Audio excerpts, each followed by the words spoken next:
Le béton matricé ou béton imprimé permet aux maçons de réaliser une prestation complète de dallage, c'est-à-dire un travail de maçonnerie classique et un travail de finition décoration.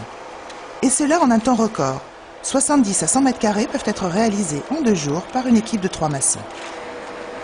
Le béton utilisé est généralement un béton sec de type S2. Juste avant le coulage de la dalle, un colorant est ajouté dans le camion toupie. Il faut prévoir un malaxage de 10 minutes pour obtenir une coloration homogène. Tasser, égaliser et tirer la règle sur les guides en reculant avec un mouvement de droite à gauche.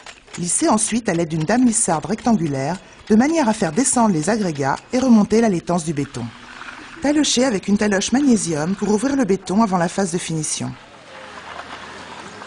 Puis lisser pour refermer le béton et obtenir une surface plane.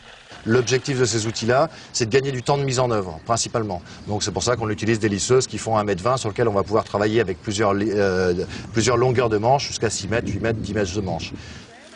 Passez ensuite le fer à bordure sur toute la périphérie. Les arrondisseurs d'angle assurent esthétique et évitent les risques de cassure. Le béton est prêt à matricer lorsqu'à l'issue d'une pression, le pouce s'enfonce au maximum de 3 mm. Un agent démoulant est alors répandu uniformément sur la surface et sur la face intérieure des matrices. Placez et ajustez les matrices. On dame les matrices uniquement quand on est positionné dessus, ce qui évite, quand on tape avec la dame en fonte, que la matrice puisse se déplacer. Et on le fait toujours en appui le long de 2 autres matrices, ce qui fait qu'on est sûr de ne pas partir sur un faux équerre. Au besoin, retouchez certains jointements à l'aide d'un ciseau ou d'un rouleau. Les 2 dernières opérations ont lieu le lendemain lorsque le béton a suffisamment durci.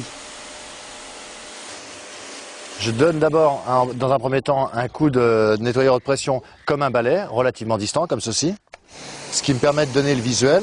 Et si je m'aperçois chez des endroits qui sont un peu trop foncés, à ce moment-là, je vais me servir du nettoyeur haute pression un peu plus près, qui me permet d'éclaircir mon pavé et d'avoir un pavé qui soit moins terne. Dernière opération, un produit de durcissage et de scellage est appliqué.